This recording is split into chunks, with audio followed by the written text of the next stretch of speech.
नोएडा के सेक्टर 24 थाना प्रभारी ध्रुव भूषण दुबे ने ऐसा कर दिखाया जिसकी प्रशंसा पूरे नोएडा शहर में हो रही है। बात कर रहे हैं हम कार चोरी की घटना को अंजाम देने वाले 5 अंतर्राज्यीय चोरों को थाना प्रभारी व टीम के द्वारा दबोचा गया। सुनकर आप लोग दंग रह जाएंगे कि एक कार नहीं बल्कि 17 करोड़ों की कारों का जखीरा पकड़ा गया। ये बदमाश इतने शातिर किस्म के हैं कि पुलिस को चकमा देकर फर्जी कागजात दिखाकर भाग जाते थे। नोएडा पुलिस ने चोरी करने वाले अंतर्राज्यीय गिरोह के 5 सदस्यों को गिरफ्तार किया है। पुलिस ने खुलासा किया है कि यह गिरोह चोरी को अंजाम देने के लिए हाईटेक तरीकों को अपनाया करते थे। यह गिरोह कथित तौर पर 4 पहिया वाहनों की चोरी में शामिल थे।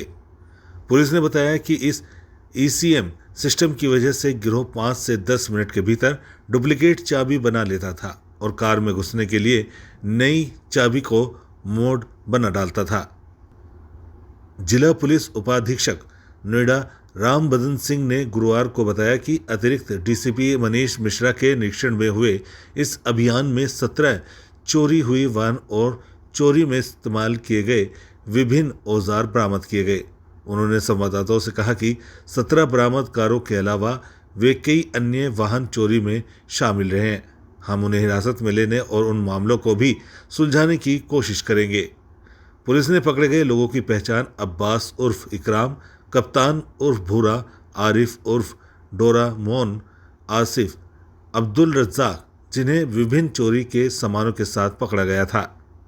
पुलिस ने खुलासा किया है कि गिरोह कई राज्यों में काम करता था, जिसमें उत्तर प्रदेश, दिल्ली, हरियाणा और राजस्थान शामिल हैं। वे 4 पहिया वाहनों को चोरी करने और उन्हें देश भर में विभिन्न स्थानों पर बेचने में माहिर थे। आधिकारिक बयान के अनुसार इस मामले के सभी आरोपियों पर विभिन्न राज्यों में कई आपराधिक मामले दर्ज हैं।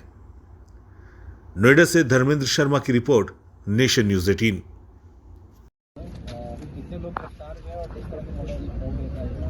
ये एक वाहन चोरी का गैंग पकड़ा गया है। इसमें 5 लोग गिरफ्तार हुए और विभिन्न प्रकार की गाड़ियां इससे बरामद हुई हैं, जिसमें 13 गाड़ियां तो कनेक्ट हो गई हैं और 4 गाड़ियां भी कनेक्ट नहीं हो पाई हैं, उनको कनेक्ट कर रहे हैं। और ये बहुत ही अच्छे तरीके से, मतलब ये एकदम एक्सपर्ट हैं जो इलेक्ट्रॉनिक लॉक आता है उसको खोल करके और 5 से 10 मिनट में इसकी चाबी बना करके इसको चुरा कर ले जाते हैं। चोरी करने का तरीका क्या होता है?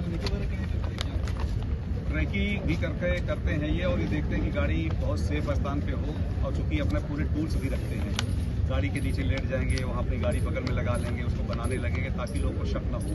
तो बगल में गाड़ी खड़ी कर दिया, फिर उसे बनाने लगे, फिर उसी बीच उसका लॉक तोड़ करके फिर चाबी बनाकर 5 मिनट में चुरा के डिमांड करने वाला भी कोई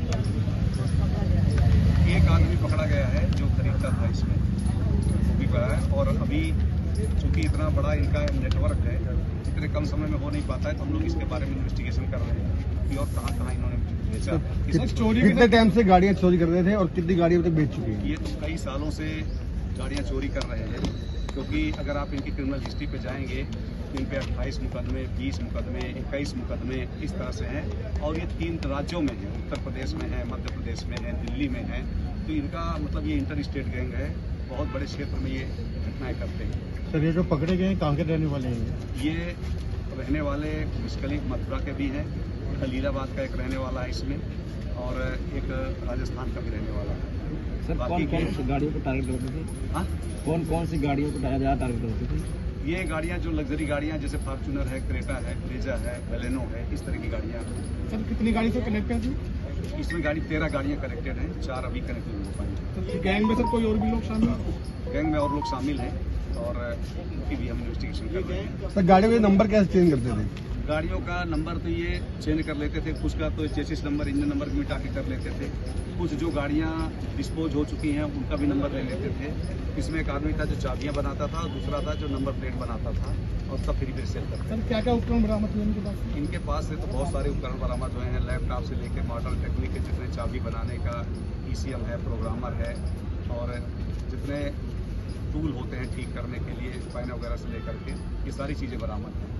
सर जहाँ ये पार्किंग में गाड़ी खड़ी करते थे तो पार्किंग वाले क्या इनसे पूछते नहीं थे बिना नंबर प्लेट की गाड़ी खड़ी कर रहे हैं? नहीं, कोई नहीं पूछता, नहीं नंबर प्लेट लगा करते थे, बिना नंबर के नहीं करते थे। ये सब में है क्योंकि जो डोरोमान है वो नंबर प्लेट बनाता था। अच्छा, कभी भी ये शक की कोई गुंजाइश नहीं छोड़ते थे। और आप देखिए कि बहुत सारी जगह हैं जहाँ सब जगह पार्किंग नहीं होती है। यहाँ पर जो सोसाइटीज़ भी बनी हुई हैं वहाँ तो देखिए एक सोसाइटी तो एक पार्किंग का प्रोविज़न करती है, पर सोसाइटी के लोग ही कई गाड़ियाँ लेते हैं। तो आप देखें कि हर सोसाइटी के बाहर जो ग्रीन बेल्ट बनाई गई है, रोड है, वहाँ गाड़ियाँ खड़ी होती हैं। तो पूरा ही देख लेते हैं कि कहाँ गाड़ी उठा के एक गाड़ी से दूसरा कर दिए।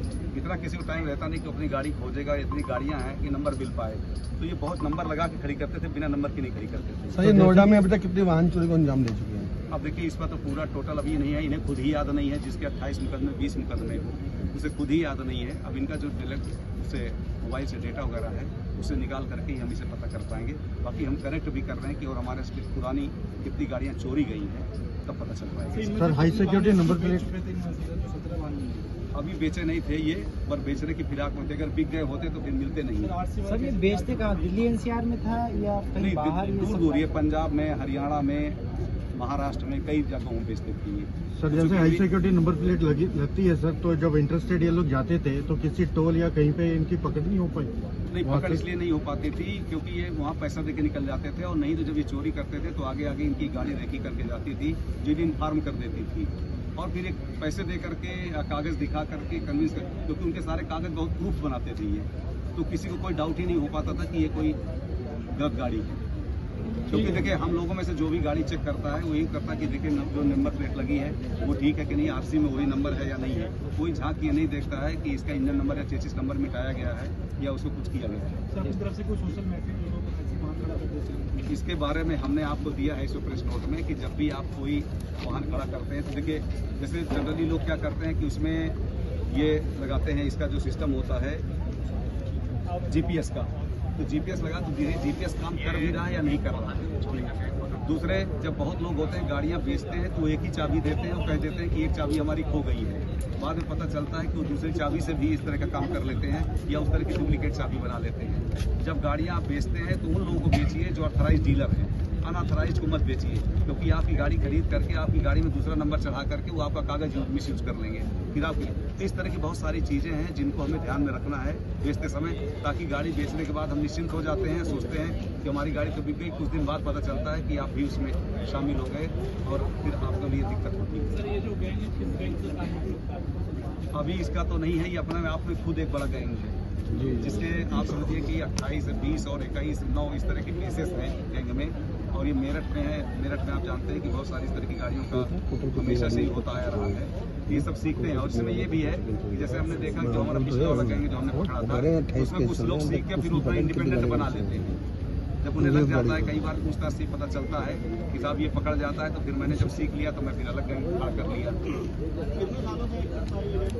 ये बहुत सालों से है। उनके क्रिमिनल हिस्ट्री से आप देखिए 3 राज्यों में है।